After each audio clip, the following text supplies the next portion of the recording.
On nous propose de débattre du plan budgétaire et structurel à moyen terme, le PSMT, qui remplace l'ancien PSTAB. Je ne m'appesantirai pas sur ce document pour une raison simple.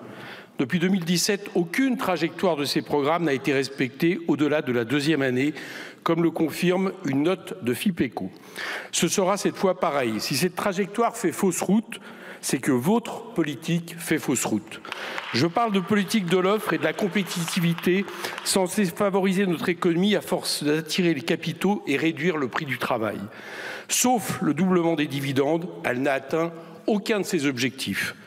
Vous pensiez réindustrialiser, vous aurez poursuivi la désindustrialisation du pays.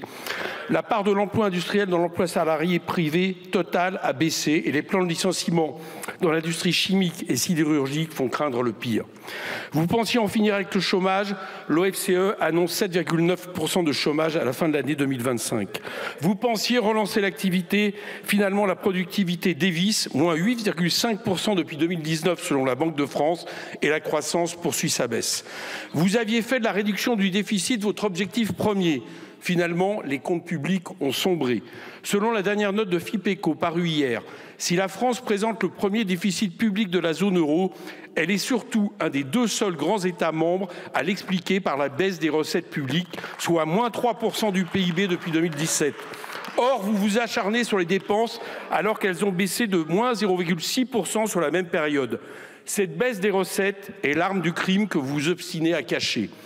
Face à ce constat, que fait le gouvernement français? Sans vote de l'Assemblée, il a aggravé les baisses de dépenses d'un budget 2025 déjà austéritaire et imposé par 49.3. Sans vote de l'Assemblée, il annule aujourd'hui 3,1 milliards d'euros de crédits préalablement mis en réserve. Sans vote de l'Assemblée, il en gèle 7 milliards supplémentaires. Or, le gel, c'est l'antichambre de leur annulation. Cet argent, les services publics ne pourront pas y toucher et on nous expliquera en fin d'année qu'il n'y en avait pas besoin. Je ne crois pas, Madame la Ministre, à des réserves qui seraient indolores. Une annulation de 3,1 milliards, qu'est-ce que ça veut dire? Encore 133,7 millions d'euros en moins dans l'aide publique au développement, soit une baisse totale de presque 30% en 2025. Encore 241 millions en moins dans l'écologie, soit une baisse totale de 20% hors dépenses obligatoires.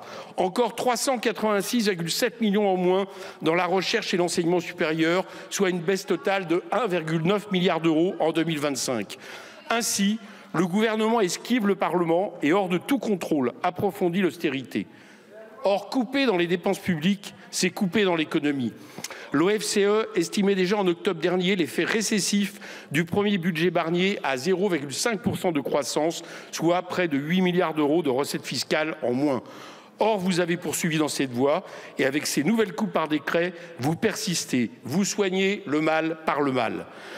Le vrai comité d'alerte, Madame la Ministre, c'est l'Assemblée nationale. Elle doit avoir la possibilité de voter sur ces modifications budgétaires, y compris en proposant des recettes nouvelles. Je demande donc un projet de loi de finances rectificative au printemps ou au début de l'été. Voilà pour l'année en cours.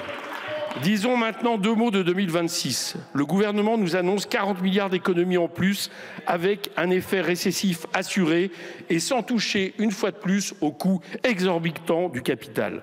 Faire des économies sur les niches fiscales, soit, mais pas à l'heure. Économiser sur les plus importantes qui sont les mêmes qui profitent aux privilégiés. Le crédit impôt recherche, critiqué par la Cour des comptes, 7 milliards, profitant surtout aux grandes entreprises. Le crédit impôt pour l'emploi de salariés à domicile, 6 milliards d'euros, dont 3 milliards vont seulement aux riches qui emploient des domestiques selon Attac. Faire contribuer les retraités en retirant l'abattement de 10%, vous allez taper sur la consommation populaire. Les retraités ne sont pas des privilégiés. Selon l'INSEE, leur niveau de vie est proche de celui de la population générale et après 80 ans, il est inférieur. Faire payer les collectivités territoriales, alors que les régions, les départements, les communes portent 70% de l'investissement public hors défense en France. Il faut rester sérieux. Mesdames et messieurs, les membres du gouvernement, chers collègues, alors que le monde capitaliste quitte l'ère du libre-échange pour un dangereux affrontement commercial entre blocs politico-économiques, vous comptez affronter ce tsunami avec la même barque et les mêmes rames. J'en appelle à la raison. Il faut accorder la priorité aux besoins des populations. Ce dont nous avons besoin, c'est une politique de relance, de soutien et d'investissement public massif, obéissant à une planification écologique, favorisant la souveraineté industrielle et agricole par un protectionnisme solidaire, y compris avec l'arme des nationalisations dans les secteurs stratégiques.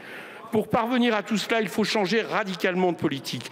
Il faut cesser de rafistoler la politique d'offre, de compétitivité et d'austérité, surtout dans cette nouvelle période.